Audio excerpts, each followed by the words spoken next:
We are really in a dire situation. Republican or Democrat, it steams along. This government is dominated by the pharmaceutical industry, and if it wants a drug approved, it will get it, regardless of the consequences to the American people. When 50% of America has a chronic disease, something's wrong. It means we've failed at our healthcare system. It means we have a disease care system. Well, I don't think the public has begun to grasp the stranglehold of the pharmaceutical industry and the health insurance industry and the for-profit hospital industry and the nursing homes. Drugs that have been said to be too unsafe to approve by the FDA's own medical reviewers have been approved over their objections and entered into the market, causing the very harms they predicted. The FDA, in my opinion, has probably killed more Americans in this country than all the wars that the U.S. has ever fought combined. The drugs themselves cause death, disability, further symptoms, which typically are further treated with other drugs. As an ethical issue, they never think, gee, this is going to kill people, I shouldn't do it. The pharmaceutical companies have one objective.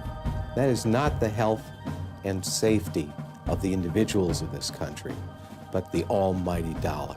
The bottom line, making a buck. They're going to become chronically ill. They're going to become chronically depressed. That's the expected end. And that's why they will need to be on these drugs for life. We're not killing them quickly, but we're taking their lives away. The FDA approves unsafe medical devices, unsafe prescription drugs that harm Americans.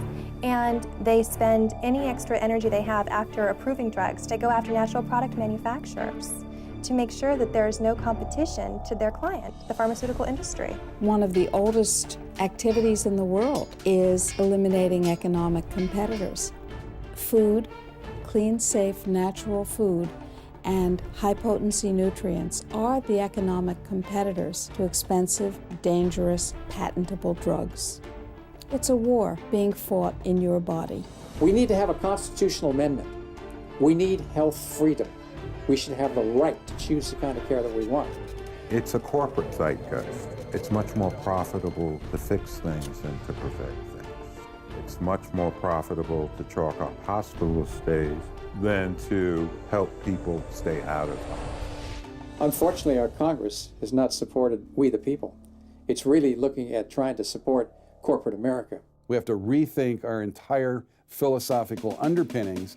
Actually, in a way, it means going back to the basic democratic principles that were set up when we started this experiment as a nation. We have a government at present that every member of which has sworn to uphold the Constitution. We are in deep crisis, not just for our poor health care, but for our democracy itself. We have to have a system of medicine where our patients are not being killed by the treatments. And unfortunately, today, they are being killed in such huge numbers that modern medicine, as practiced in America today, is a crime against humanity. How can you possibly, as a human being, be willing to sacrifice others' lives, particularly the lives of youth, in order to placate financial interests? We have a system of medicine that's broken, that by itself is killing at least 700,000 people a year. Some people are dying since they don't have health insurance, but what about the number of people who are dying because of the current system?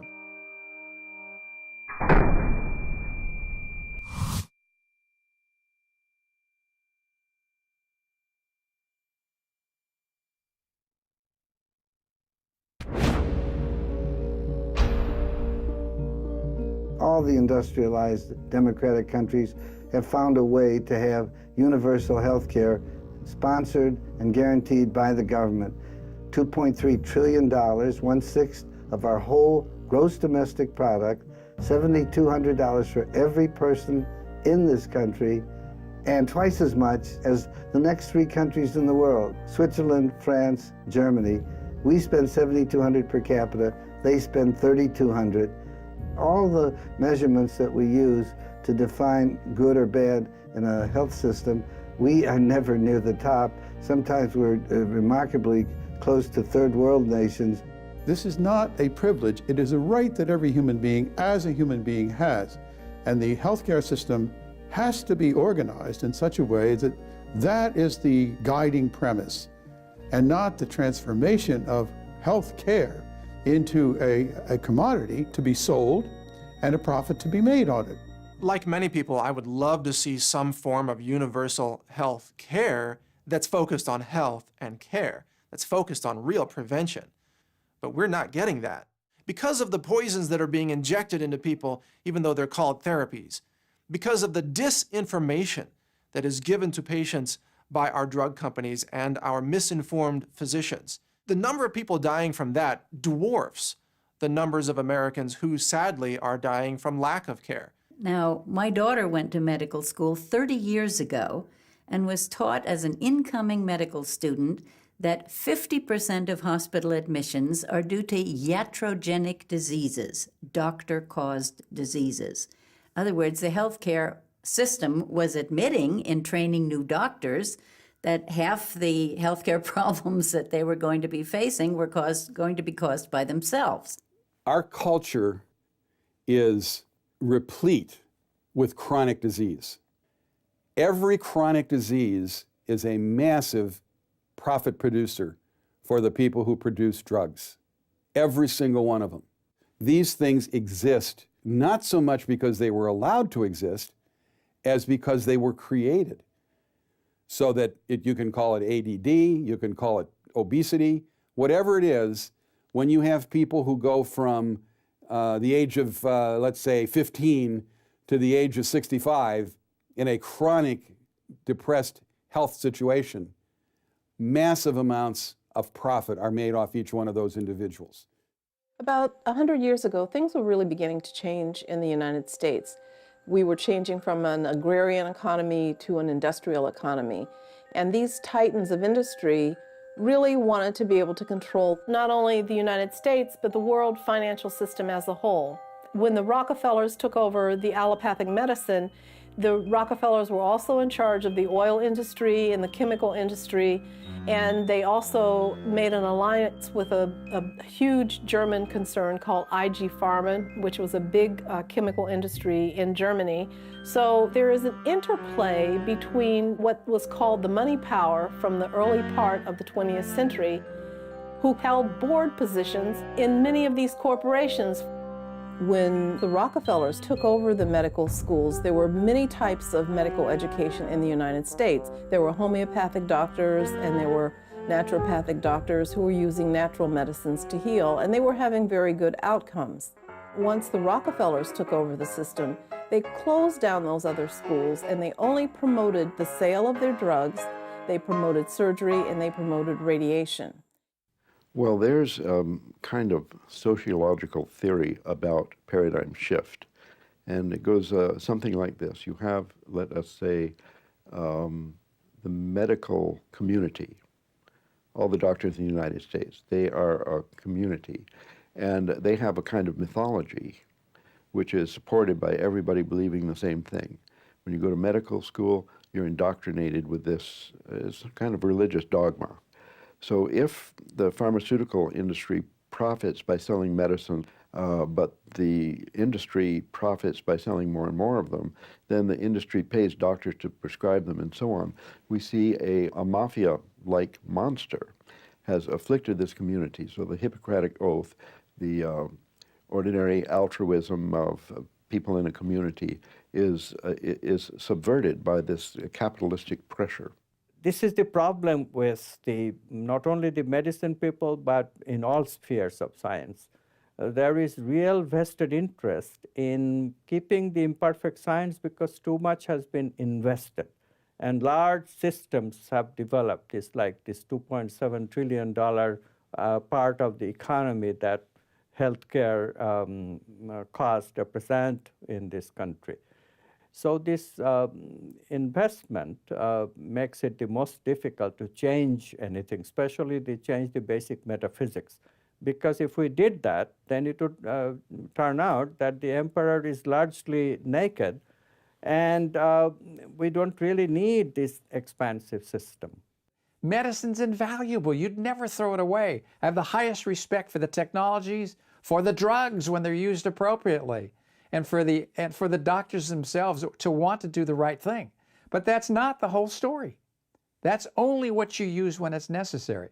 those fantastic microsurgeries that are done by robots, the heart transplants and kidney transplants, all those things that we're doing, they're magical. Why would you throw it away? It's just that it's not the first thing we should use. It's the last thing we should use.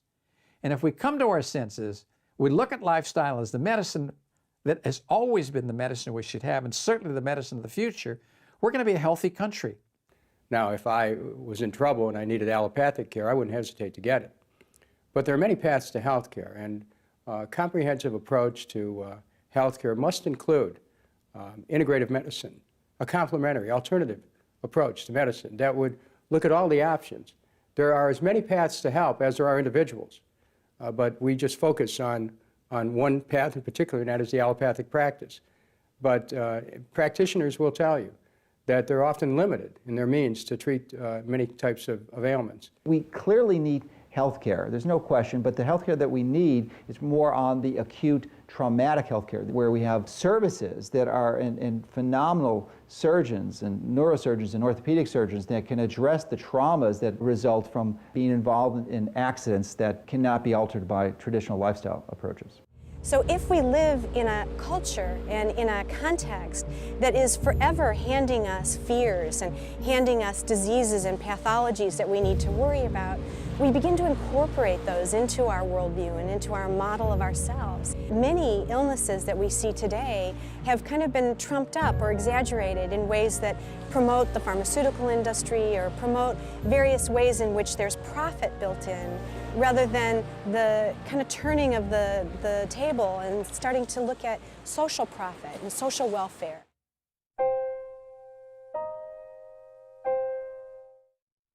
It's Christmas Eve, and we're so excited. He's made it to 50. I hope you make it another 50, Dave. We love you. Meet David and Cheryl Knight. They live in Washington State. And for over a decade, Cheryl has been plagued by the side effects of prescription drugs. Right now, though, it's Christmas 2007. And Merry Christmas to everyone. The Knights are about to enter a Kafkian nightmare, one that will kill David's father and put Cheryl into a mental hospital, all due to prescription drugs. And as for me, this is the year of the myofascial pain lockup. Yes, I'm seeing my physical therapist 3 times a week. We've made some progress, but we're still working on trying to relax muscles. We will hear their story in this documentary. Our life has turned to absolute hell on wheels. Not gonna go through it. There's this evil force in this room. My wife was prescribed Klonopin and Ativan for chronic pain and muscle spasms. It's been about 8 months, and we are experiencing a living hell. Doctors are not willing to help. The more I get on the internet, the more I read, the more nauseated I become. So we are trying to take her off here at home. She is, quotes, off the Klonopin at this point. Of course, whether she's still having withdrawals from that is anybody's guess. And we have tried to taper the Ativan about 1/4 of the dose. I'm going to document this event. I'm going to film her, and I'm going to show you what this is like to go through. If for some reason we as a family don't make it through, you'll know why.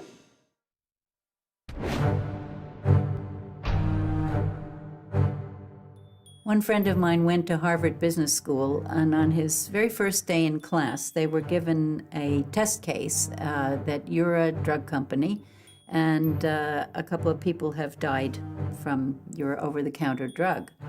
What do? Do you recall the drug? Do you calculate the damages? What? And my friend, who didn't know yet how things operated in this school, immediately said, recall the product.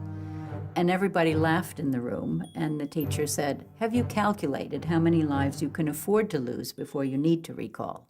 When someone dies by iatrogenic causes, it means that the healthcare system itself is actually the cause of the death. Too many people are being harmed by the products that the industry is putting forth. When a drug is put on the market, they call it a cost-benefit ratio. How much harm is it going to do against how much good it's going to do? But the question is, how many people do we have to harm in order to get the good? Pharmaceutical companies lobby Congress directly, they lobby decision makers and influence policy decisions. The pharmaceutical industry doesn't stop there. The pharmaceutical industry, also through direct-to-consumer advertising, creates a demand for their products with oftentimes misleading ads.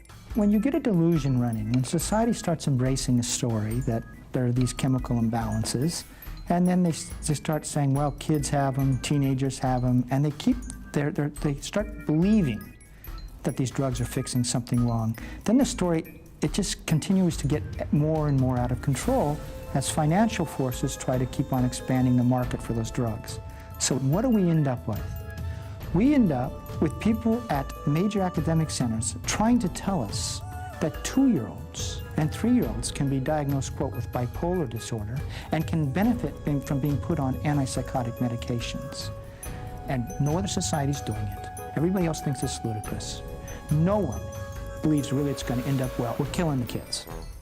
We're not killing them quickly, but we're taking their lives away. And that's what we should admit we're doing, and we're doing it for capitalistic reasons. It's a capitalist story. It's a story about expanding the market for psychiatric drugs. One thing that a lot of parents don't want to admit is just what a nuisance kids are. It gets in the way of the life that they want to live and lead. And now, if you're from the working class and you're poor, both parents are having to work, and so and sometimes more than one job, each of these parents, and so it's very difficult to be able to do the job of raising the kids. And the pharmaceutical companies and the doctors have found a convenient way to prescribe pills so that these people can continue to work lousy jobs for little pay, where they're overworked, they don't get paid for overtime, et cetera, and don't worry about your kids because they're okay, they're properly medicated, they'll behave themselves. One of the problems with the DSM is there's so much jockeying in terms of getting new disorders into the manual, in part because the manual has an extraordinary, I think, unmerited authority. Something like passive-aggressive personality disorder is characterized by dawdling over doing laundry and groceries. I mean, factors like that are actually published in that scientific quote-unquote manual. They have listings under oppositional disorder for children, including negativistic, disobedient, and ineffective. I mean, that's actually there, ineffective as a child. What does that mean? Drug companies literally monitor what is taught and influence, if not control, what is taught in medical schools. Drug companies also sponsor much of medical school research. So the research budget is derived from drug companies. Many, many years ago, the federal government used to fund research at medical schools, but now more and more of that research is actually funded directly by medical schools themselves. Big pharmaceutical companies are not so much eager to cure people because then they won't need their medicines, but to keep people alive and slightly sick, but in a curable way. And this is at least the best way. If they die, they're out of the picture. If they're healthy, they're out of the picture. They have to be slightly sick so that they constantly will need medication to make themselves feel at least healthier. Today we have Big Pharma, and they say all hope is in this little pill, and if you take this, you're going to be well. Well, the fact of the matter is that, well, America's tremendous consumption of pharmaceuticals occurs in quantum leaps every year. The fact of the matter is that our healthcare costs keep going up. So maybe those drugs, which in some cases can provide relief to people, maybe they're not the only solution. On 9/11, we lost 3,000 people. Every year in this country, we've lost over 100,000 people to pharmaceutical drugs. That means we've lost over 1 million people to the pharmaceutical industry in the 9 years since 9/11. And yet, we're not chasing pharmaceutical terrorists all over the world. Do we really live in a rational time that the killing of 1 million people is just a ho-hum kind of event? I think we need to reorder our priorities. There's going to come a day where we are all of us, adults and children alike, are diagnosed with at least one disorder, maybe up to a dozen disorders, and we are put on mandatory medications. And if we disagree with that, They'll say we suffer from obedience defiance disorder, and we'll be put on a different set of drugs to treat that disorder, or we'll be thrown in jail until we agree to take those drugs. It's that crazy.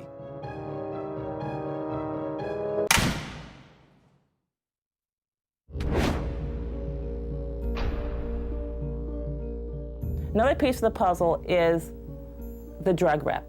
And this would be the lady in the high heels, very short and tight skirt, who comes to doctors' offices and hands out goodies. The companies are hiring reps that really have no science or medical background. They are not doctors typically, they are not pharmacists, they are not nurses. They're oftentimes business majors and music majors and drama majors, and they're telling your doctors how to prescribe drugs to you, the patient. And they are given sales goals. They are to call on doctors, to explain the drugs and how the other drugs might not be so helpful, to get the doctor to take these samples, and to prescribe these drugs. Now, when a doctor writes a prescription, that prescription is entered into a database. This information is sold to the drug companies who then use it to give to the drug reps. And so if you are a doctor who's prescribing a lot of the drug, that drug rep is instructed to give you expensive gifts. If your profile falls off, it's also the drug rep that is sent to your office to give you a dressing down. So then you have drug rep as disciplinarian. I was being told to minimize side effects, that I was disseminating misinformation and disinformation campaigns. I knew that I was not giving fair, balanced information to doctors, therefore doctors couldn't give fair, balanced information to their patients. So I started being disheartened while I was still in the industry about the industry itself, because I knew that the job that I was originally taxed to do, that wasn't what my job was anymore, that my job was a marketing job, that I was there to build the bottom line of the company, that I was there to grow market share and influence physicians' prescribing habits. While I was a pharmaceutical sales representative, when we were interacting with physicians, we were constantly trying to downplay side effects, minimize side effects, if those questions were raised by the physician. And we were trained to skillfully sidestep those questions and to not provide full disclosure about the potential devastating effects of certain medications. Many medications do not have severe long-term crippling side effects, but others do. And unfortunately and ironically, that's what happened to me. I've been suffering from disabling symptoms now for many years from an antibiotic called Levaquin, which is a fluoroquinolone antibiotic that has a black box warning associated with its use. And despite that warning, it's still being prescribed indiscriminately and without warning to patients. And many people are losing their jobs, they're losing their homes, family, because of the devastating and crippling side effects of Levaquin and Cipro and other fluoroquinolone antibiotics. And I think it's criminal that these drugs are still being prescribed as a first line of treatment for minor infections. Levaquin and Cipro and other fluoroquinolone antibiotics should be reserved for serious and life-threatening infections. I was very grateful that I had the experience and knowledge that I did about the psychiatric drugs that I had sold, because I identified these were drug reactions. So I knew that as my mental state was deteriorating, that it wasn't me, that I wasn't crazy. You know, this was mediated by the drugs that I had taken. And so I just kept clinging to the fact that I had to have a washout, that I had to detoxify the body from the drug. And so I begged my husband and I begged several of my closest friends to not put me in a mental institution, because I had, visited them in my career, and I knew that once that I got behind those closed doors of that mental institution, that they could do anything they wanted to, including electroshock therapy. So I knew that my recovery depended on the detoxification of my body, and I knew that if I got into the hospital, a detoxification would not be offered to me. I would be pumped full of any kind of drug that they needed in order to, keep me quiet or to restrain me. So it actually took me a period of 12 years to completely detoxify my body and to get back to some semblance of normalcy to where I felt like I was before I had the adverse event. The other thing that happens with drug reps is that they present data to the doctor that may not be entirely truthful. And This was seen with OxyContin, the pain drug, where drug reps told doctors, these are not addictive. This is different. This is not your run-of-the-mill narcotic. This is the one narcotic known to man that your patient will not get addicted to. And it literally touched off an OxyContin epidemic throughout the United States. Our drug is clearly the most efficaciousest. Vivex offers your patients unsurpassed clinical efficacy. Proven efficacy. This is absolutely the most efficacious drug your patients can use.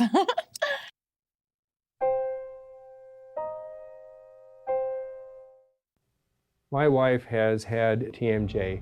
Her front teeth did not actually come together. She had a lot of pain. We went to her primary doctor. He started giving her Vicodin for pain control. We didn't want a drug intervention, but that was what was basically forced upon her.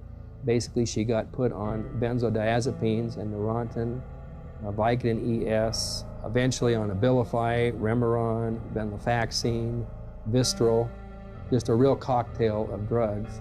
And of course, our experience is that in the process of finally discovering that the drugs could be the problem, we tried to start a taper program at home because I couldn't get the doctors to do it for me. We learned about half-lives. We learned about the potency of these super benzos now that are many, many times stronger than Valium ever was. We learned what it was like to try to relate to the medical community. They keep wanting to tell you that you have an underlying problem. They never want to look at the drugs as a possible cause of it. We had an argument with the final doctor as to the speed at which she was going to come off these drugs. I went ahead and said, okay, that's fine. If you think you can get her off in 8 weeks, that's fine, but I think you're going to crash her. Well, he crashed her. She probably was 24 hours from dying. We took her to the hospital, and she was whisked off to a psych ward. At that point, they just introduced all kinds of psychotropic drugs, neuroleptics, antipsychotics, antidepressants. They wanted to do electroconvulsive shock therapy, and we absolutely refused. They moved her to the state mental hospital, and I followed her in the camper, and I was by her side for 3 months, and I made sure she saw me every single day, sometimes several times a day, so she wouldn't be afraid. And I just watched this horrible deterioration process. I went in and talked to the doctors. I said, you need to give her a drug holiday. She's been on drugs for 3 years now. I know it's the drugs. We were finally able to get her released. Got a homeopathic doctor. We finally got her off of drugs completely a year ago, so now today we're about 13 months off the drugs.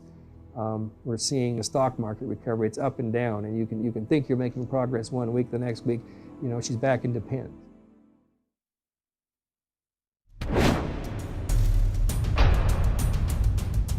You have to wake up. You can't just take the pill.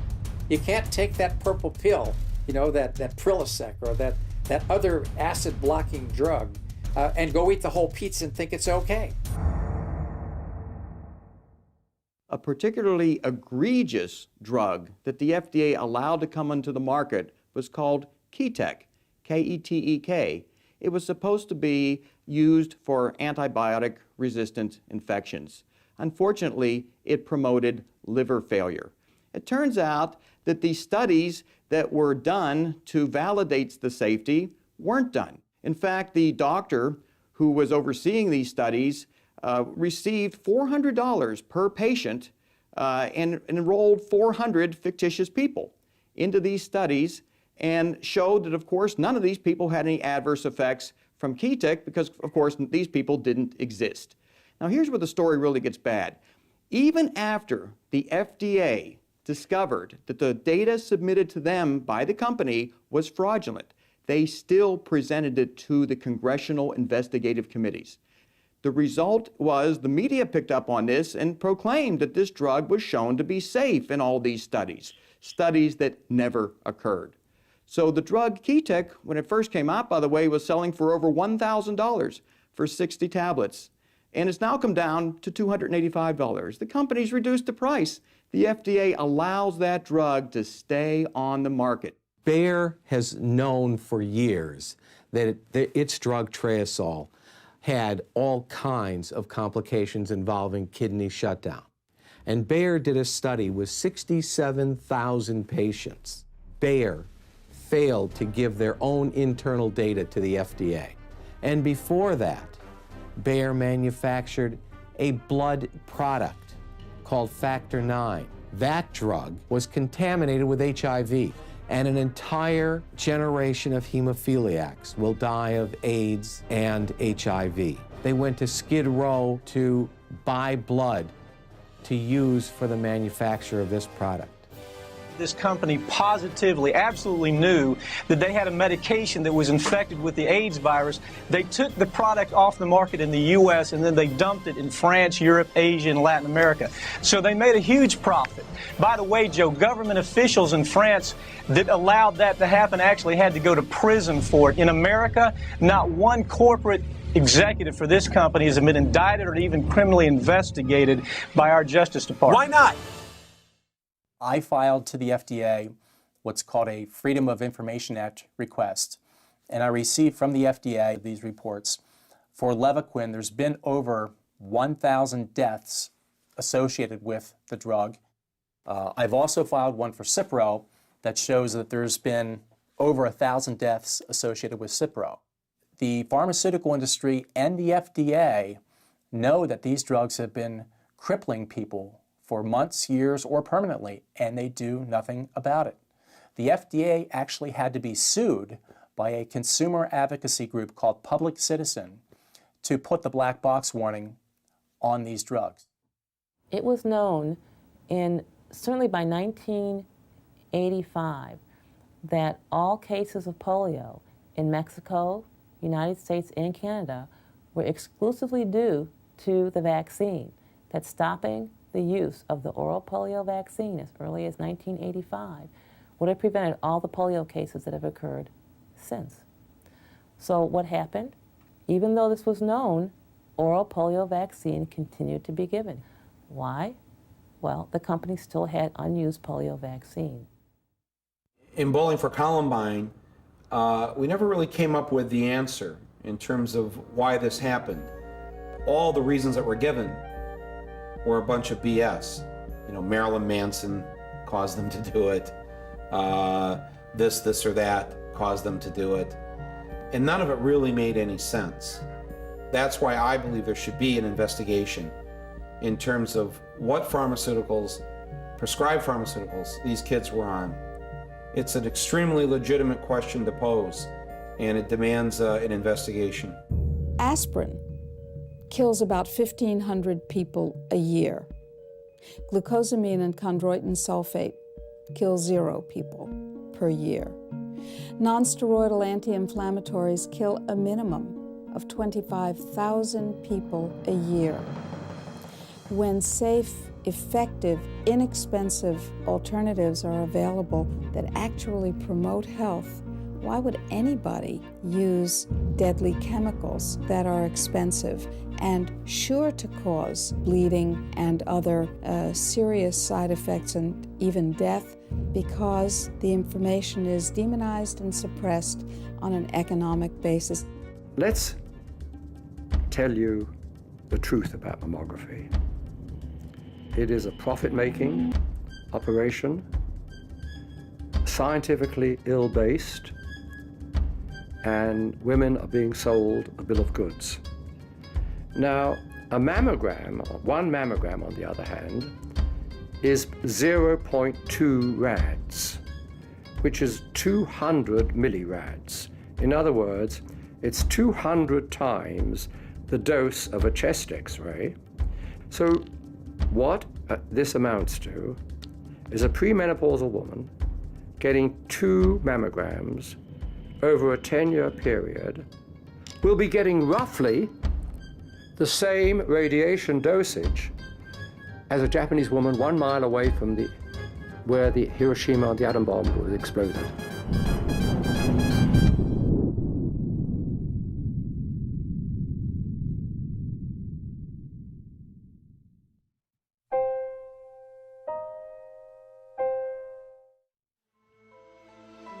This is so painful.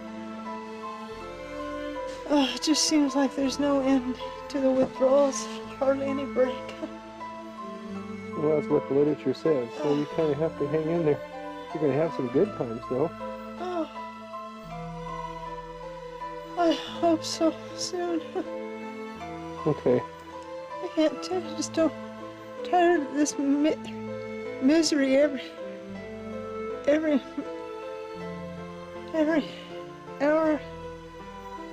Oh, it seems like all day and all night. Are you light sensitive? You keep squinting.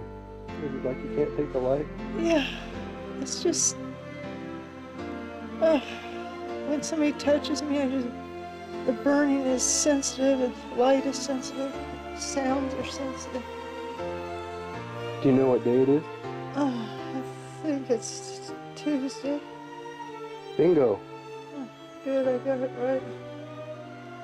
I have such pain, but right here in my shoulder, and neck, jaw. I'm going to try to stretch your muscles, okay, pretty soon? Oh, a little bit later. Right now, It's too painful to touch. right now I have to wait till the withdrawal subsides some.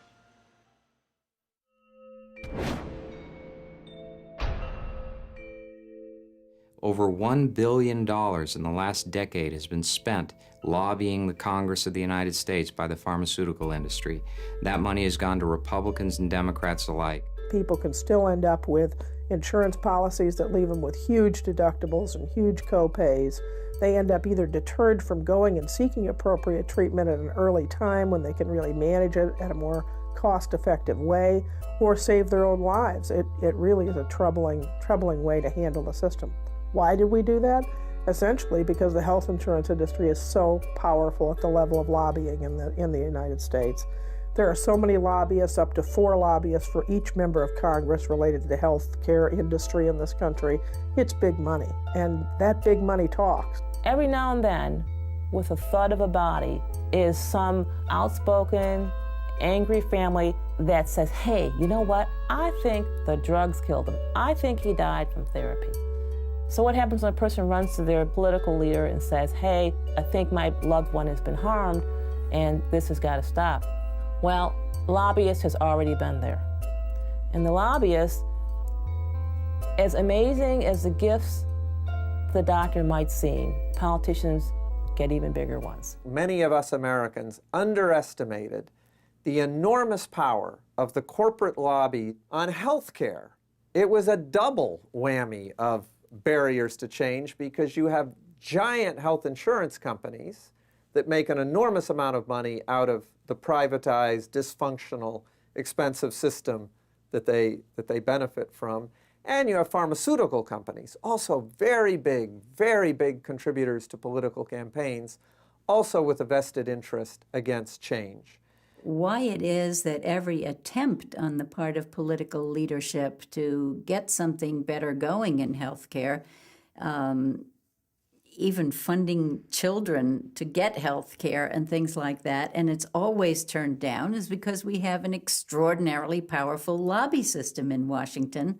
The best way to describe the power that the lobbyists wield in Congress is to look at what happened with the Medicare Prescription Drug Act. This is so significant from the standpoint that drug companies are overcharging for their medications, to the extent that they're charging the public 100 times more than what it cost them to make it. So the lobbyists go to Congress and they write a bill. Literally, the Prescription Drug Act that was passed was written by the pharmaceutical industry. They present it to various members of Congress and they say, please pass this bill so that we can use tax dollars to pay these outlandish prices of these prescription drugs. Unfortunately, the impetus behind passing that bill were lobbyists. And it is outrageous that legislation of that importance, as well as most other legislation passed in Washington, is influenced to such a degree by the lobbyists whose only objective is for the big business who is generally behind most of the important and wide sweeping legislation that is passed.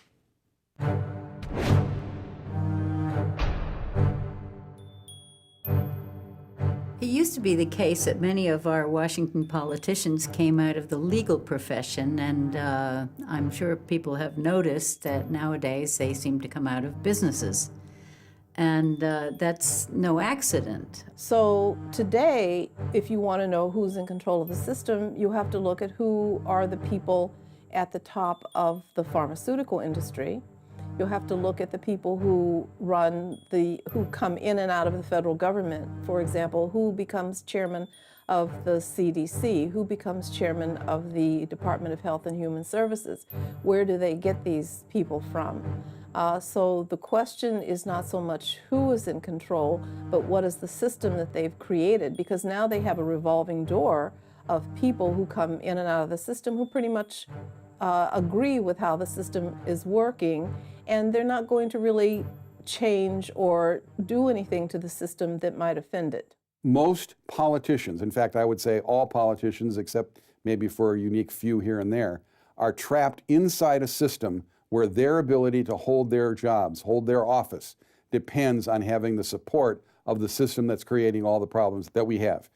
There is a belief that the legislative and judicial process that we have that creates our laws is there to protect the public. And that's not correct. That isn't why they came into existence. That's not what they're designed to do.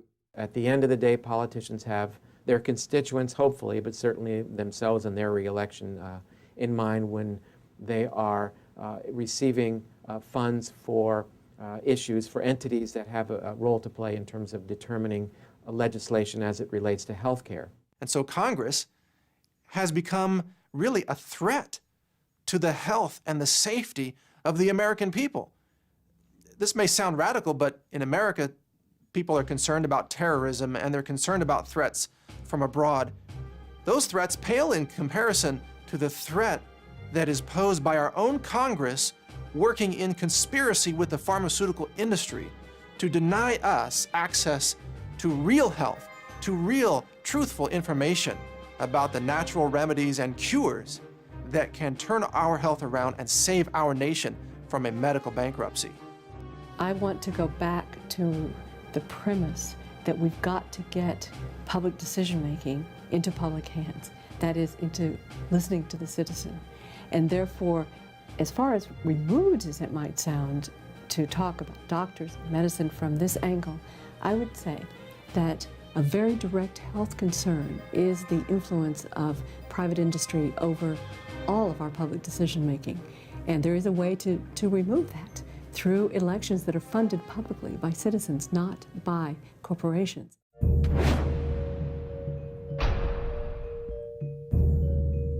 One of the principal challenges, as I see it, is in the context of education. The educational system for health professionals has been so mechanistic, so deterministic, so reductionistic, that we've lost sight of the integrity of the whole. We find that economics plays an enormously large and distorting role in everything from the very subjects that are taught and researched in medical schools, the treatments that physicians are encouraged to use with their individual patients, all the way through to the social, political scale, where we find that drug companies are able to make enormous contributions to influence healthcare systems. Drug companies literally monitor what is taught and influence, if not control, what is taught in medical schools. Drug companies also sponsor much of medical school research. So the research budget, a lot of it is derived from drug companies. The federal government used to fund research at medical schools, but now more and more of that research is actually funded directly by medical schools themselves, and this has definite repercussions. We know that Big Pharma spends $60 billion a year on medical research, and we know that the National Institutes of Health only spends $25 billion, and they have a close relationship with one another, which is why you're seeing research being directed towards technology and towards drugs. You're not seeing it directed towards the natural things that don't cost much, that don't provide much profit. So we have a huge conflict of interest there. The fact that a lot of this research is going on and a lot of FDA approvals are based on this research, a lot of physician medical practices are based on this research, explains why these drugs that look so good on paper with such good research behind them have such devastating effects, even deadly effects, when used in human beings. They're making their point of view from their perspective. And it's a very biased point of view that sometimes is outright lies and sometimes written by ghostwriters.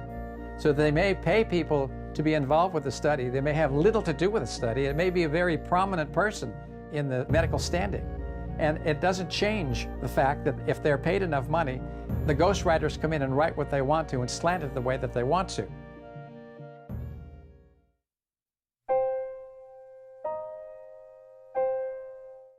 You know, we're a year off the drugs. I can go to bed, right? This is what I've noticed. A dementia, just a really bad cognitive decline.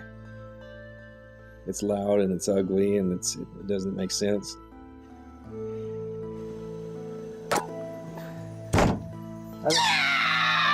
It makes it horribly difficult to try to get through a night's sleep. Why you say that? I didn't mean to say it. You know, I try to isolate myself. Sometimes I have to go to the camper. She'll come up and bang on the door, and I know she is out of her mind. I think this is still benzodiazepine recovery, I really do. The aggression, the outbursts, those are all on the symptoms list, and this is after you're off the drugs. But what makes this really, really hard is as the time goes by, and we're pushing a year now, the longer you get away from the drugs, that was a good one. the more of an argument there is that this is an underlying serious mental illness. And if you succumb to that and accept that, then back into a mental institution.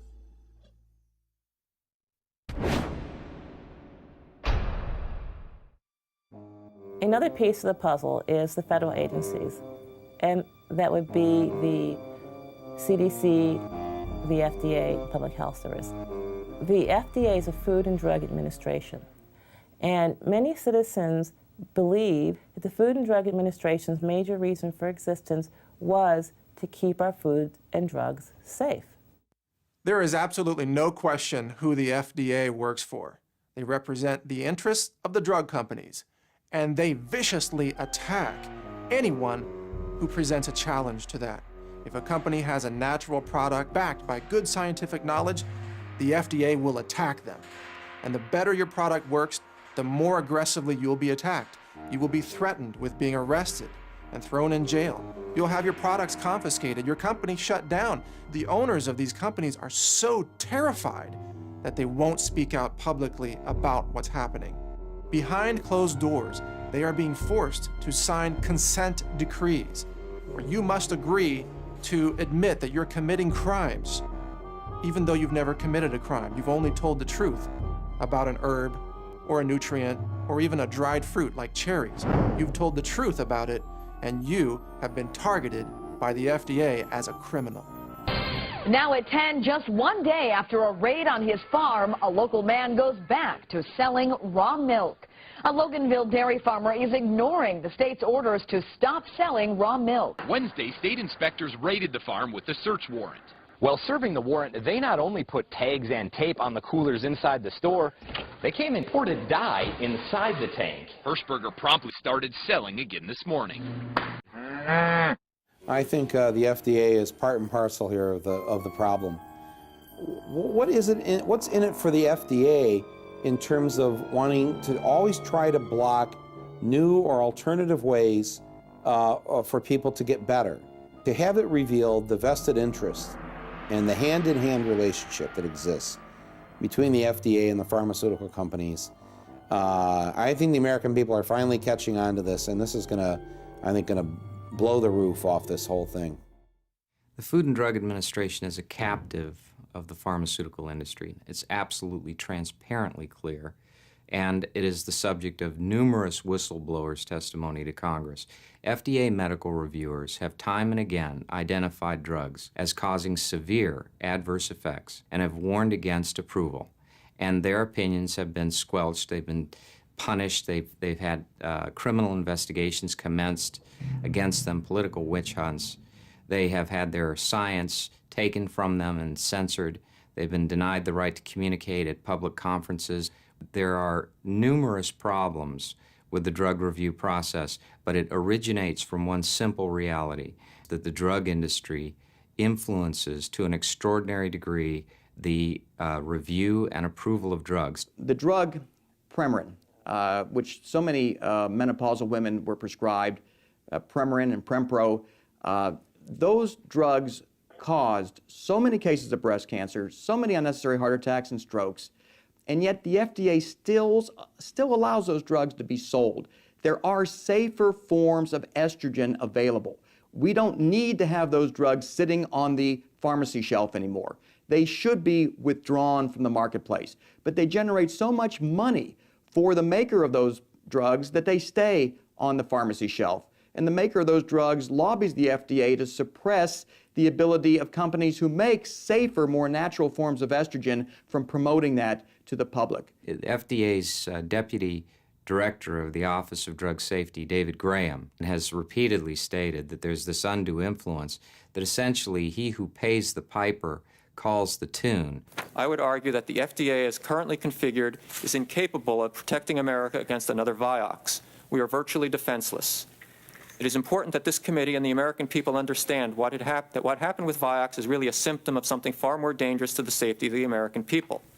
Simply put, FDA and the Center for Drug Evaluation and Research are broken. When I appeared before the Senate Finance Committee and announced to the world that FDA was incapable of protecting America from unsafe drugs or from another Vioxx, FDA is responsible for 140,000 heart attacks, 60,000 dead Americans. That's as many people as were killed in the Vietnam War. Within the Center for Drug Evaluation and Research, about 80% of the resources are geared towards the approval of new drugs, and 20% is for everything else. Drug safety is about 5%. Congress has created that structure by PDUFA, the Prescription Drug User Fee Act, by which drug companies pay money to FDA so that FDA will review and approve its drugs. For industry, every day that a drug is held up from being marketed, in their minds, that's another $1 to $2 million of profit that they're being denied. And so the incentive is really review the drugs as quickly as possible, approve them as quickly as possible, and don't stand in the way of our making profit. There's a strong bias in favor of approval. In the case of Vioxx, for example, they had a meeting with then FDA Commissioner Lester Crawford, and these scientists urged him to take action against this drug and get it off the market. What did he do? He said the information was all anecdotal. He announced that he would approve the drug for pediatric use. And what happened to Lester Crawford when he left the FDA? He failed to reveal his ownership interests in large food companies and some pharmaceutical companies. This was discovered, there were investigations that took place, and so he came up on federal charges, and he resigned as commissioner of the FDA. He was going to be prosecuted, and he struck a deal and avoided a prison term. And then what happened to him? Well, he went to work for a lobbying firm in Washington that is one of the lobbying firms for Merck, the company that made Vioxx, and he makes an extremely handsome salary. Here is a person who was responsible for decisions that imperiled the lives and indeed actually cost the lives of human beings. And he is not penalized for this. He's not subject to any criminal prosecution for what he did. Instead, he's rewarded handsomely.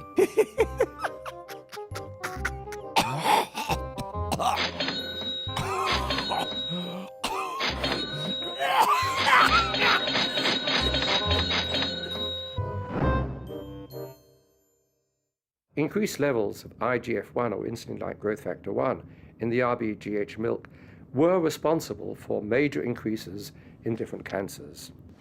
Now, this information I supplied to FDA Commissioner von Eschenbach in 2007. He ignored it. Together with other leading national experts, I supplied this information to Margaret Hamburg, Commissioner of the FDA, and she ignored it. So here we have Margaret Hamburg, FDA Commissioner, being told that RBGH milk will increase risks of breast, colon, and prostate cancers and not doing anything about it. Isn't this enough to dismiss her from her job immediately? And yet, she's still in her office. So we're dealing with a commissioner, FDA commissioners, which in this regard and in other regards, which I could document, have shown themselves to be recklessly irresponsible. What kind of a democracy are we in when commercial interests industry interests take precedence over public health, even when life is threatened, even when there are avoidable risks of cancer. What kind of Alice in Wonderland situation are we in?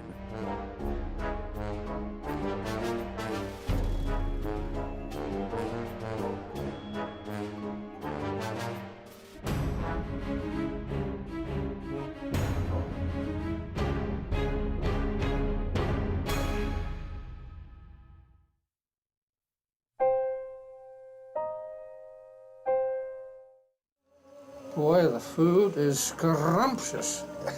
My father, he was an amazing man.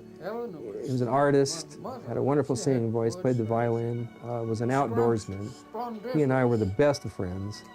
After the house fire that killed my mom, we brought him up here. So we got him up here to Washington, and I said to my wife, I said, you know, he hasn't had a checkup in a long time. We need to take him down and get a good doctor and say, have a good workup, make sure he's doing all right.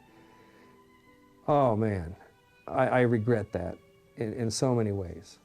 But we went down, they did a full blood panel and everything else, and lo and behold, they says, you know, he's got pre-diabetes. Not full-blown diabetes, just kind of borderline, but I'm an aggressive doctor, and I like to treat things, you know, before they get out of hand. So we want to put him on metformin, and it wasn't too long before he started having really difficult time breathing. We thought he was going to congestive heart failure, and so we had to get a cardiologist, and they took a look at it and said, well, he's having heart problems and he has atrial fibrillation. I didn't know what the metformin did. Now, since then, I realized that metformin can cause those very same symptoms. So they put him on a protocol which included blood thinners and warfarin, and he was on a package of things, including Digitech. I went to the doctor and he says, I don't know if this metformin started this whole mess, but I said, I don't think he's really diabetic, and we're testing him every day, and he's well within good limits. And so they took him off the metformin, and his heart seemed to get better. We come down to 2008, that's when they recalled Digitech, and of course I became alarmed. I said, boy, if they're double dosing him, no wonder he doesn't have any energy, no wonder his heart was slow, it bradycardia, he was having all kinds of problems. And so I talked to the doctor, and I says, should we just come off this? I mean, they recalled it, and she was just really, she goes, well, I wouldn't worry about it. She says, I think we'll discontinue it, but I don't think there'll be any problems with it. Of course, it was only a month or two after that he died of a fatal arrhythmia. And you know, we're in a class action suit right now with about 400 other people just in this one law firm. So there's no question that that particular drug most likely ended his life. I've gotten his lab reports, and it said digoxin toxicity, and we were never told by the doctors.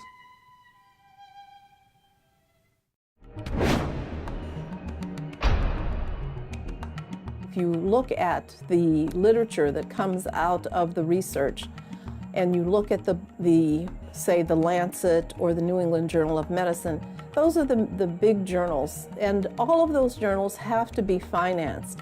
And how do they get financed? They get financed by the drug companies. So the drug companies basically are very involved in financing medical research. And the problem with that is this: they're not disinterested parties. They are interested in having an outcome that will show that their particular product is a workable product. And this, of course, has led to disastrous consequences, which we know because it has been widely reported that over 100,000 people every year are killed by one of these pharmaceutical products. Now, if you look at any of these journals, it doesn't matter which, you will see incredible ads from the drug companies. When you see an ad from the drug company, look at the article that follows it, and notice the article actually pertains to that particular drug. You'll also see that the researchers who did the article, more likely than not, have listed in their disclosure that they received funding, a grant, if you will, from the maker of the drug advertised on the prior page. And so then this journal, the American Medical Association, any medical journal you care to look at, is simply an advertising document, not much more or less than a glossy catalog advertising these drugs.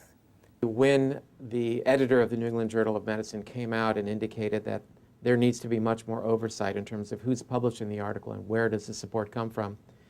No one really cares.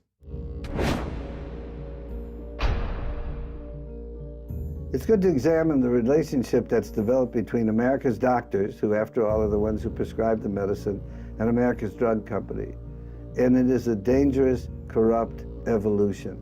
Today, drug companies spend literally tens of millions of dollars to influence physician choices. And there is an obvious degradation of physician responsibility, ethics, in putting the patient's interest ahead of anything else, which is part of the physician credo. That is very, very undermined. The amount of money that's spent is staggering, and most people are shocked when they find out how much Big Pharma spends on each individual doctor per year. And this is well documented in our literature. That number comes to $61,000 per doctor per year. All of a sudden, doctors are working for corporations, and what they're going to be allowed to do is going to be dictated by them. Or if you're a physician and you decide for whatever reason that you have a better way, that these 3 protocols really are not going to do the trick, that you know that if you just told them to eat differently, take a couple of vitamins, they'd do a whole lot better. If you did that, then because you deviated from protocols, you were risking loss of license, legal prosecution, loss of hospital privileges. And these protocols can literally cause you to be treated to death by being exposed to hazardous tests unrelated to your condition, hazardous medications that have no hope of improving your condition. So the doctor literally is obligated to provide you with this thing called the standard of care, which may actually result in your demise. One of the driving forces behind this trauma that physicians suffer is the lack of cooperation from the insurance companies. And this applies not only to the physicians, but also to the patients. For example, many times I might spend an hour with a patient, and I might refer the patient for some treatment that they need, and the insurance company will completely deny it. I won't even get paid a single penny. I have received a check of 12 cents from Blue Cross Blue Shield. And what did I do with this check? They're framed and they're lying in my office. And you have a breakdown right now in the primary care practice. You have people running to specialists who prescribe their medication for that person's symptom, ignores the other medications the person is already on. And we have people who are being over-medicated to the extent that they are poisoning themselves and they don't realize that. Another complex piece in the puzzle as to why it takes $2.3 trillion to prematurely kill over 800,000 Americans. Another piece is the AMA, that would be the American Medical Association. It was just about dead in the water about the turn of the century. And it was the drug companies that breathed life into the AMA, literally bankrolled it, to establish an organization that they could act through to give them more control over physicians. And this is essentially issues like the insurance issues, doctor reimbursement issues, medical practice issues, takes positions that are totally opposed to the better interests of physicians. So much so that many doctors have refused to even be a member of the AMA. I have not renewed my AMA membership for years. AMA should be the voice for physicians and should be the voice for better health and better care of the patients. I have no idea what's wrong. I believe it's all politically driven and they are incompetent.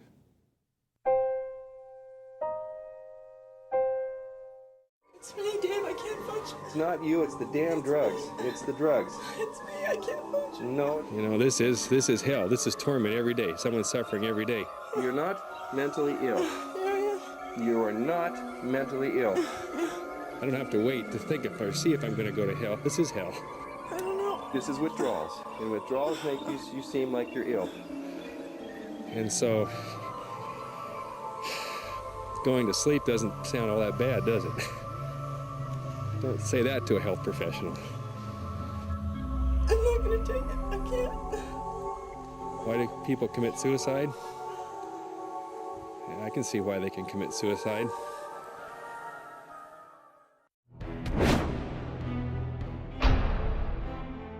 As an administrator, we're taught that medicine, remember, is in fact a business. And we're there to perpetuate that business.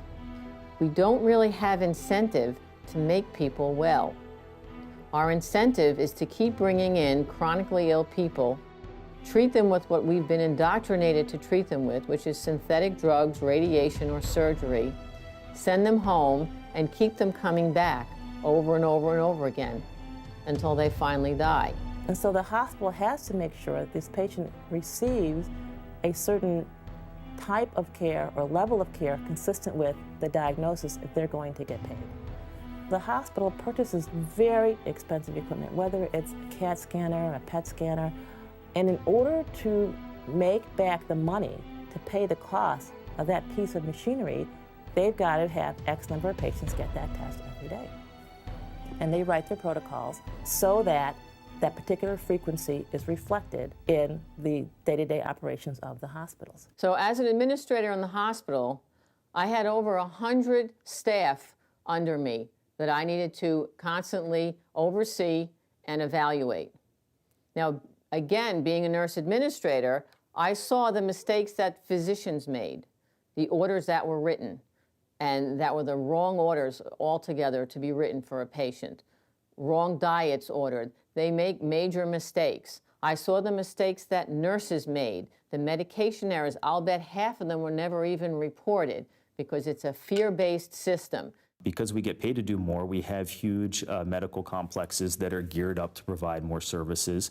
If there are more beds available, they'll admit the patient to the hospital. If there are more ICU beds available, they'll transfer the patient to the ICU. If there are more MRI scanners and CT scanners around, then more of those services will be done because doctors like to do more for their patients, and if their patients are insured, the patient generally doesn't care because it doesn't cost them anything. I've watched people come into hospitals, and we called it the $1 million workup. We wanted to make sure we did as many workup tests as possible in order for us to generate revenue and to really make sure we could diagnose these people well. And then once we diagnosed them, we filled them with our medications. That was mostly our middle-aged people. Once we got to our elderly, that was a whole different ballgame. We warehouse them in the hospitals and the acute care settings until we can get them into nursing homes.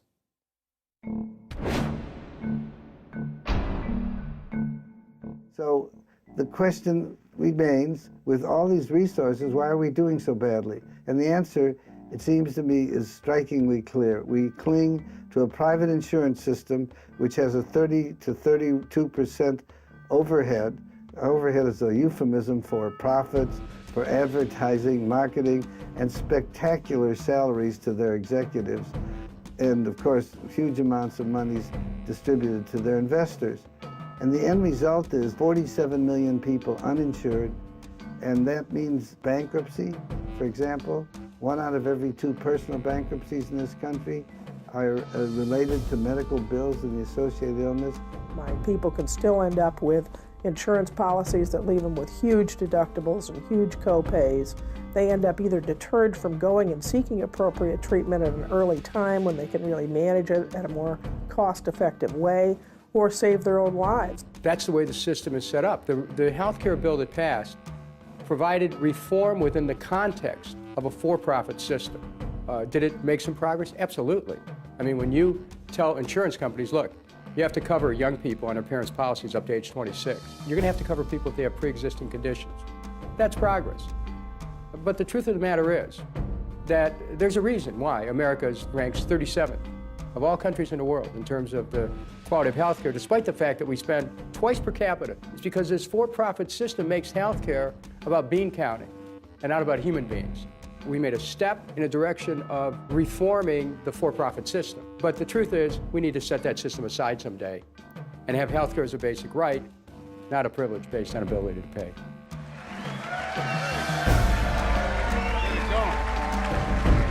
Thank you all.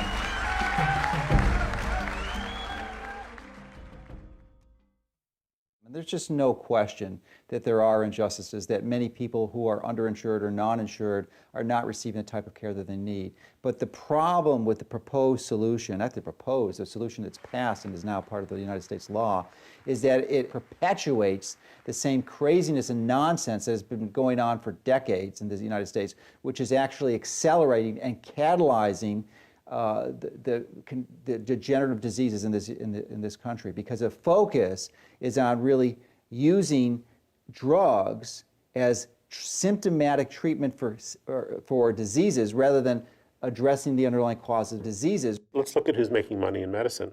Third-party payers are making about 30% of the healthcare dollar. The moving the money around, essentially, is very expensive.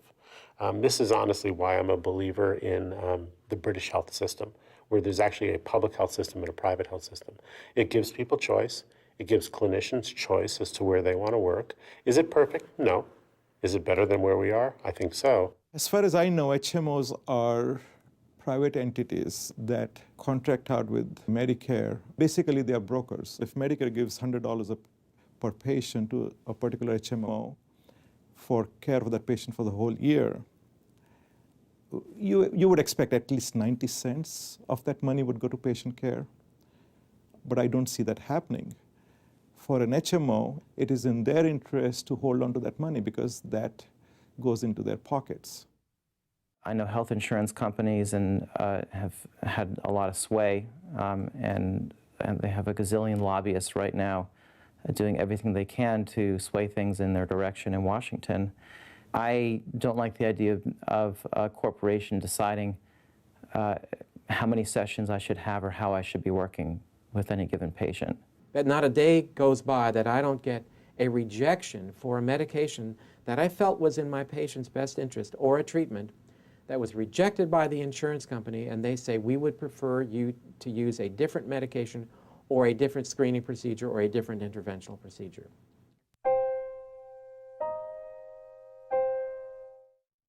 I loved what I did for a period of time because I was very good at it and I made a great living doing it.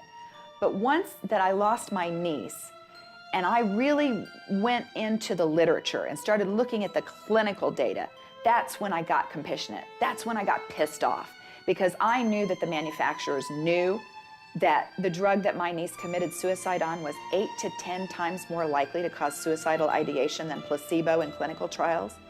Megan's problems started when she was involved in a car accident. She was literally smashed between two vehicles as she was standing at the driver's side window talking to a friend. She was a base cheerleader. She had a tremendous amount of strength, physical strength, and after the car accident she had difficulty participating in any of the things that she had participated in prior to the accident.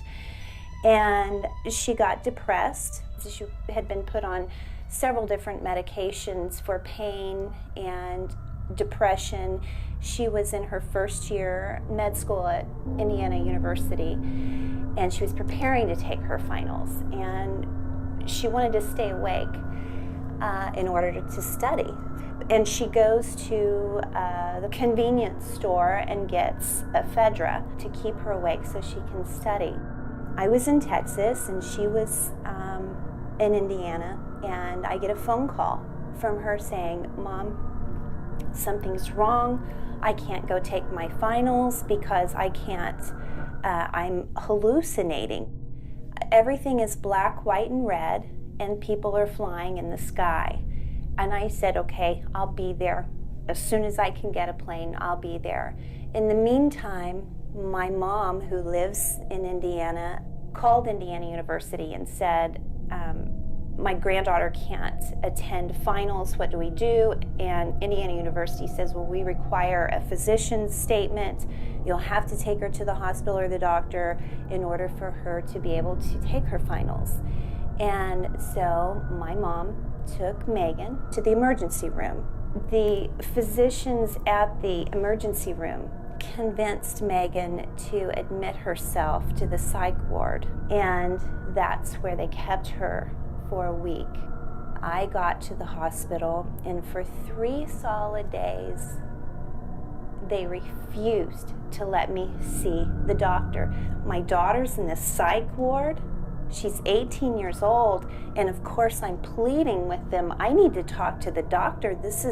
I need to know what's going on. I was treated horribly. They were holding her against her will and drugging her with psychiatric drugs, which I now know was so much more lucrative for the hospital than had they left her in the emergency room, which would have resulted in just an overnight stay, because she truly was having a drug reaction. Megan was very astute, and she said, "Mom, it's the drugs that they put me on that's causing this." Unfortunately, we didn't know that all we had to do was to give written notice that she wanted to be released, and that's all she needed to do. And we were begging for them to let her go because we knew that her mental condition was declining. It wasn't getting better, and it was causing really bizarre behavior that we'd never seen before. I was able to finally talk to the doctor on the last day. He said, "Your daughter's bipolar, and she'll need to be on these psych drugs for the rest of her life."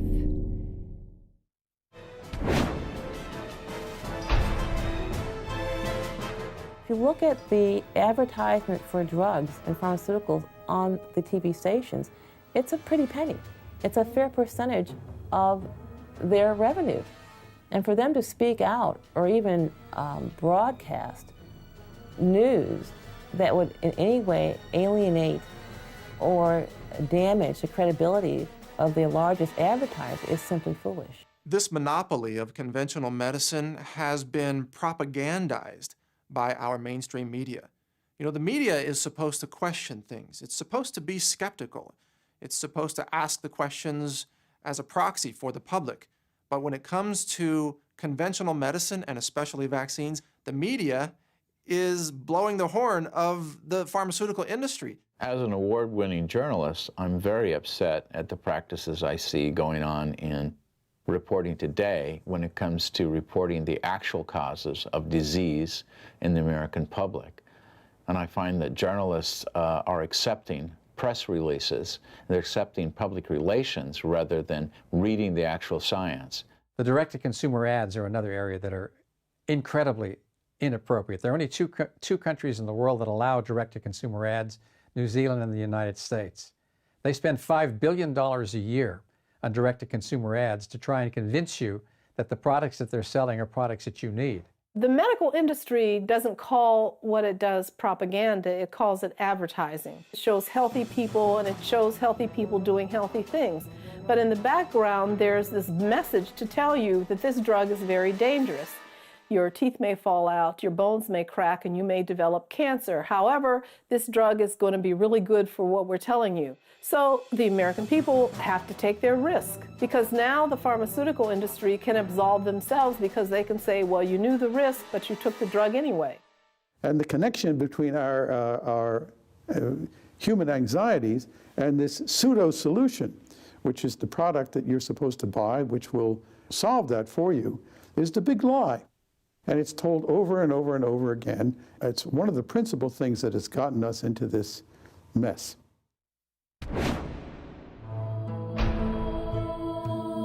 There were many mistakes with the healthcare reform that went into place. Number one, they forgot to talk about vitamins and nutrients and how we prevent disease.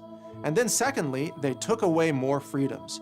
So we used to have more freedom of choice as consumers and parents, and even as cities and states. They took much of that away, and they forced people into a monopoly system, a system that's broken.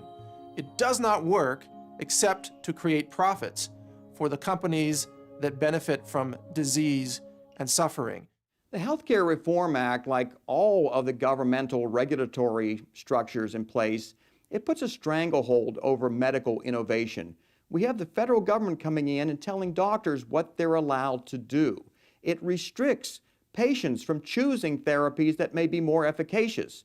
We're not doing healthcare reform, we're doing insurance reform right now. We're talking about the economics of medicine. We need not only to give everybody health insurance, because health insurance or health care, because it's a right. It's not a privilege, it's a right. Everybody deserves health care. But it's insufficient to make the healthcare system work, because it isn't a healthcare system at all. It's a disease care system. We have to shift the paradigm. There are the financial, structural aspects of paradigm change. Healthcare systems that there's one insurer, the Canadian system would be one version of that. A private and a public system, such as the British health system. A very socialized system, such as the French system. These all allow for different delivery payment structures, and in that case, greater availability of medical care, regardless of the paradigm that you're delivering it under, to the particular patient or the population. People at insurance companies are looking at their bottom line and recognizing that the way that they can maximize profits is to purvey through doctors the least effective, mostly least expensive treatment. Unfortunately, a lot of the arguments to achieve universal health coverage have not worked. In fact, since Teddy Roosevelt tried to achieve universal coverage in the States, we failed every time.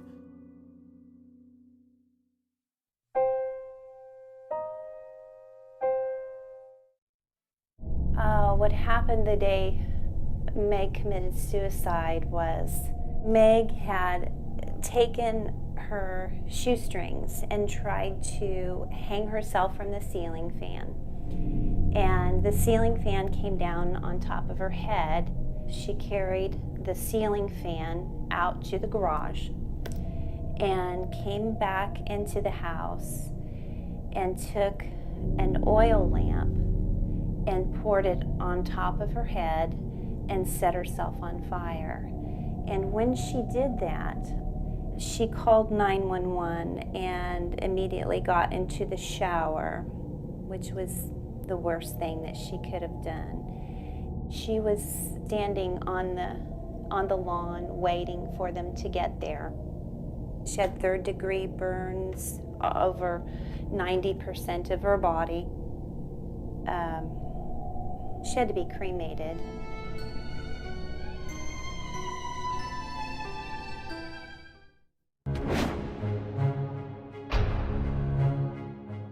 We're seeing our practitioners are being attacked for practicing outside the standard of medical care when they offer dietary supplements or natural health approaches to health and healing.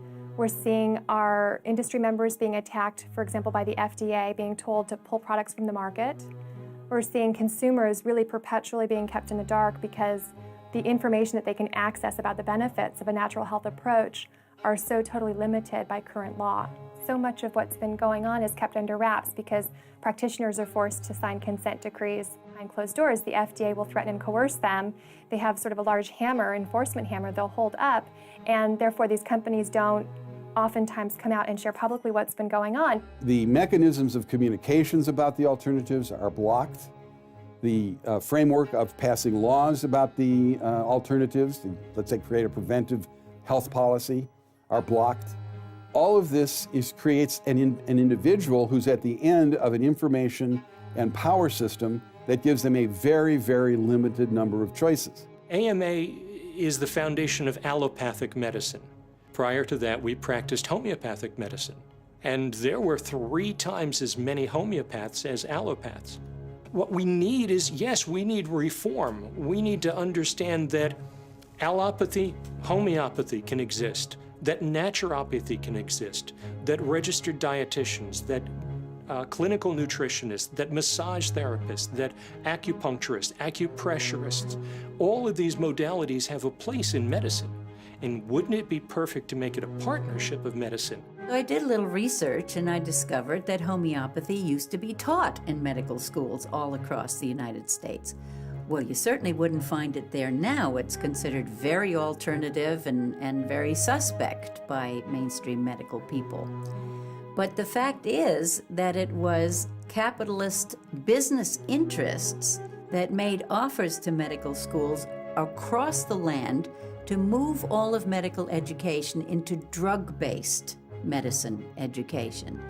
And that's what we're faced with today, with huge pharmaceutical conglomerates that get away with breaking the law, that are considered authorities, that can convince doctors to use their products, even when they know that their products have high risks associated with them, because it was set up as a healthcare business. You are being dictated to. You must choose chemotherapy. You can't choose an alternative system of healing. You can't even choose to let your own body heal itself. You have to choose their system, or if you're a parent and you have a child with cancer, for example, you could be arrested. You could have your child taken from you by Child Protective Services simply because you do not believe in the system of toxic chemicals that conventional medicine uses to treat cancer today.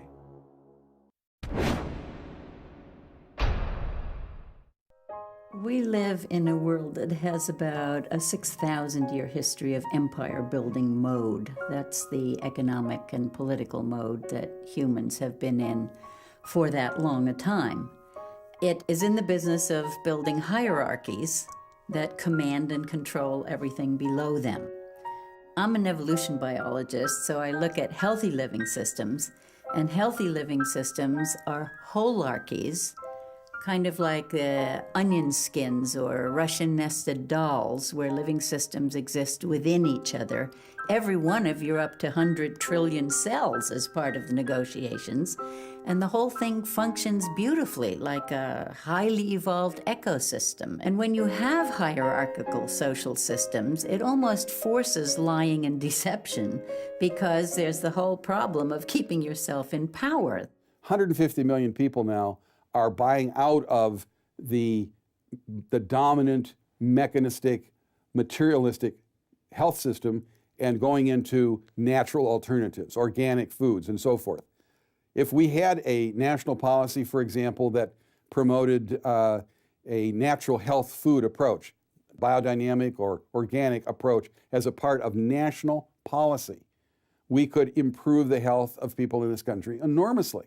Speaking from my own experience with alternative medicine, as a young person, I suffered from a very serious case of Crohn's disease. In 1995, I switched my diet to a vegan diet, and that, together with Chinese medicine, enabled me to be virtually free of any symptoms of Crohn's whatsoever. Preventive medicine is another version of an interesting paradigm.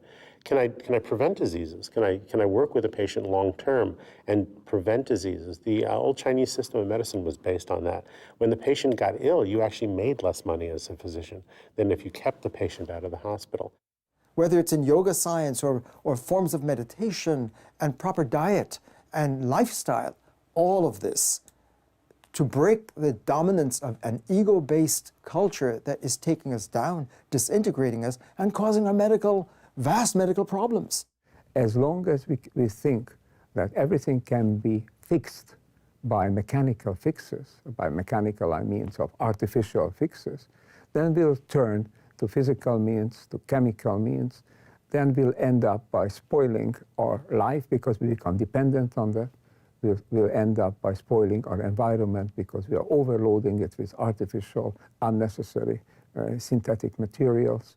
And until we break the hold that the pharmaceutical companies and the insurance companies have on our political process, it's going to be very difficult to be able to permit individual Americans to feel the fullness of their own individual power, to be able to determine the path for their own health. What we are doing, building public opinion in favor of an upheaval, a paradigm shift of not only medicine but also entire scientific system, this I think eventually will bear fruit. And until the value system and the worldview begin to change from one in which we see ourselves as separate from each other and from the environment, from the natural processes of healing and correction, then we're not going to be able to build a model of medicine that's truly about promotion of healing and the integrity of our wholeness. If everybody learned how to alter their attention and recharge their energy and release stress so it doesn't accumulate right down to their DNA, because there's good evidence of that now. If people learned how to deal with their own minds and their negative emotions and make their mind fresh every moment and in the present, by the time they were 12, this would be a really different society. This is the guts of what the indigenous healer did. They looked at body, mind, emotion, spirit, and they spent time. They did what they had to do to be with people because they're important. And if they're important, that's what you must do, or they won't heal. Neither will you. All over the world, there are systems of medicine and there are healing practitioners in place right now in other countries who are getting amazing results with nutritional therapies. They're really using ancient systems that are also timeless, because healing and nutrition is a timeless concept and it cannot be censored forever. It cannot be put out of the way. It cannot be ignored. It cannot be shut down. Healing is part of you. Healing is inside you. We have to watch out for the fact that medical science, while doing marvelously well with a mechanistic model, is still missing the most important parts of the piece. There are just a few areas where mind-body connection has been acknowledged by medicine. The placebo effect, the power of prayer. Now there's more and more appreciation by the scientific establishment that prayer accelerates healing. NIH, or NIMH, has recently included some money to study, using advanced scientific tools, higher order states of consciousness. That's amazing.